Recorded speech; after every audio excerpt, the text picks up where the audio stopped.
ரோஹினிக்கு பேய் பிடிச்சிருச்சுன்னு சொல்லிட்டு பார்த்தீங்கன்னா, மனோஜ் பார்த்தீங்கன்னா, டெய்லி காலையில சாயந்தரம் சொல்லிட்டு அடின்னு அடிக்கிறாரு. இதனால பார்த்தீங்கன்னா, ரோஹினியுமே வந்துட்டு என்னடா இது நம்ம ஏதோ ஒரு பொய் சொன்னா, இது பார்த்தீங்கன்னா வேற விதமா போகுது. என்ன பண்ணலாம் அப்படின்னு சொல்லிட்டு ரோஹினியுமே வந்து வழி தங்க முடியாம உளறிட்டு இருக்காங்க.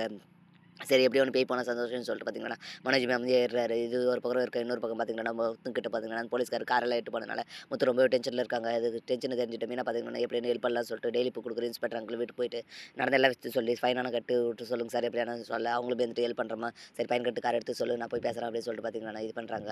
அது அப்படி பண்ணதுனால முத்து பார்த்தீங்கன்னா ரொம்ப சந்தோஷப்படுறாரு. இதனால பார்த்தீங்கன்னா, மீனா கிட்ட போய் வந்து தேங்க்ஸ் சொல்றாங்க. மீனாவும் வந்துட்டு எந்த கோவமா இருந்தாலும் இனிமேல் வீட்ல இருக்கிறவங்க மேல காட்டாதீங்க அப்படின்னு சொல்லிடுறாங்க. சரின்னு சொல்லிட்டு முத்துமே வந்து ஏத்துக்கிறாரு. இப்படி ஒரு புறம் போயிட்டு இருக்கு. இன்னொரு புறம் பார்த்தீங்கன்னா, தாத்தாவோட சொந்தக்காரர் பார்த்தீங்கன்னா ஃபோட்டோ எடிட் பண்ணதுனால பார்த்தீங்கன்னா, முத்துக்கு கால் பண்ணி நடந்த எல்லா விஷயத்தையும் சொல்றாங்க. உடனே முத்து பார்த்தீங்கன்னா தெரிஞ்சுட்டு நேரா அவங்க வீட்டுக்கு போறாங்க நித்யா வீட்டுக்கு. நித்யா வீட்டுக்கு போயிட்டு பார்த்தீங்கன்னா, நடந்த எல்லா விஷயத்தையும் சொல்லி, "என்னாத்துக்கு ஃபோன் எடுத்த?" அப்படின்னு கேட்க, "அது ஒண்ணும் இல்ல பார்ட்டியில தெரியாம நீங்க தான் தவற விட்டீங்க. நான் தான் எடுத்து வச்சிருந்தேன். சின்ன பசங்க ஏதோ தெரியாம ஷேர் பண்ணிட்டுப்பாங்க. அது மத்தபடி எனக்கு வேற ஒண்ணும் தெரியாது." அப்படின்னு சொல்ல, ஷேர் பண்ணாங்க. சரி அத எப்படியோ டெலீட் பண்ணியிருப்பாங்க அப்படின்னு சொல்ல, "நான் தான் பயத்துல டெலீட் பண்றேன். வேற எதுவும் இல்ல.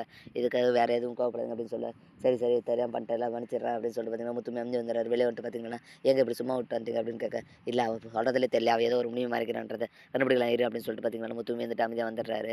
சரி இவ தானே ஏமாத்துனா. ஆனா ரோஹினி தெரியாம இருந்துக்கோன்னு சொல்லிட்டு பார்த்தீங்கன்னா, நித்யா எல்லா உண்மையும் சொன்ன மாரி பார்த்தீங்கன்னா, ரோஹினி காது பட பேச ரோஹினி வந்துட்டு ஒரு வேள நித்யா எல்லாத்தையும் சொல்லிட்டாளோ, நம்ம மேல இருக்கிற கோவத்துல தான் அப்படி சொல்லிட்டு போலன்னு சொல்லிட்டு பார்த்தீங்கன்னா, நித்யாவுக்கு ஃபோன் பண்ணி, "ஏன்டி இப்படி பண்ண? நீ எல்லாம் ஒரு ஃப்ரெண்டா? ஏன்டி என்னதான் கோவமா இருந்தாலும் பார்த்தீங்கன்னா, என்னை போட்டு குடுக்குற அளவுக்கு நீ பெரிய ஆள் ஆயிட்ட. உன்னை ஃபர்ஸ்ட்டு என்ன பண்றேன் பாருன்னு" சொல்லிட்டு பார்த்தீங்கன்னா, சித்திக்கு கால் பண்ணி நடந்த விஷயத்த சொல்லி, அவள ஏதான ஒண்ணு பண்ணு அப்படின்ற மாரி சொல்லிடுறாங்க. இதனால பார்த்தீங்கன்னா, சித்தியுமே வந்துட்டு நித்யாவ எப்படியானா கடத்திடலாம்னு சொல்லிட்டு பார்த்தீங்கன்னா, பிளான் போடுறாரு. இப்படி தான் வரப்போற எபிசோடு வந்து போப்போது. அடுத்து என்ன நடக்க போகுதுன்றத நான் அடுத்த வீடியோல அப்லோட் பண்றேன். மேலும் இது போன்ற வீடியோக்கள தொடர்ந்து பார்க்க மறக்காம நம்ம சேனல சப்ஸ்கிரைப் பண்ணிருங்க. Thank you.